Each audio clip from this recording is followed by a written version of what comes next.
রাত্রে আনুমানিক 3টার দিক দিয়ে 8-10 জন ডাকাত আইসা আমার বাড়ি ঘরের টাকা পয়সা অহংকার সব তারা লুটপাট করে নিয়ে গেছে। অস্ত্রের মুখে জিম্বি করে তারা নিয়ে গেছে। তাই আমি এই দেশের প্রধানমন্ত্রী, আমাদের দেশনায়ক তারেক রহমানের কাছে আহ্বান জানাচ্ছি, আপনি এই দিকে দৃষ্টি রাখবেন। আমাদের মতন মানুষ যদি নিরাপদ না থাকতে পারে তাহলে সাধারণ মানুষ আরও কী অবস্থায় তাদের হবে। তো ঘরে গিয়ে আমাকে ওরা বোর মাথার এইখানে পিস্তলি করলো।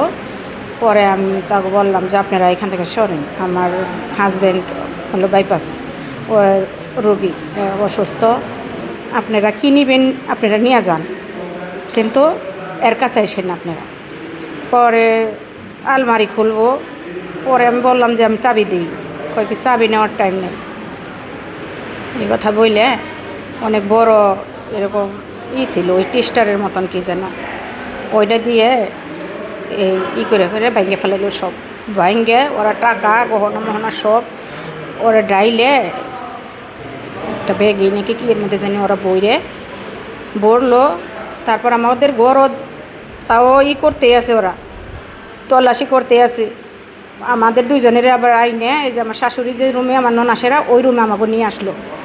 পরে ওই ঘরে আইসা দেখি আমার ছেলে নাই। পরে আমি বললাম যে আমার ছেলে কই, আমার ছেলে কো। পরে বললো যে আপনার ছেলে ভালো আছে, আমরা কিছু করি নাই, আপনার ছেলে আছে। তখন আমি পাগল হয়ে গেছি গে, উনি আর আমার মানায় পারতেছে না। আমি বলছি আমার ছেলে দেন আমার কাছে, আমার ছেলে ভালো আছে, আমার ছেলে আমার কাছে দেন, আপনারা যা নিবেন তা নিয়ে যান, কিন্তু আমার ছেলে আমার কাছে দেন। আমাদের এইখানে এই গোল্ড আর ক্যাশ টাকা কিছু নিচ্ছে। কি পরিমাণ? গোল্ড প্রায় 50 ভরির কাছাকাছি, আর ক্যাশ টাকা 2.5 লাখ টাকার মতো।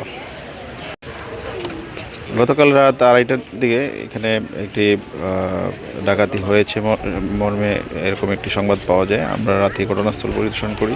এখন আমি অফিসার ইনচার্জ আশুলিয়া থানা সহ আমাদের সিনিয়র স্যাররা এই জায়গায় ঘটনাস্থল পরিদর্শন করেছি। আমরা এই ঘটনাটি নিয়ে কাজ করছি। আমরা চেষ্টা করছি যাতে ঘটনাটা উদ্ঘাটিত হয়।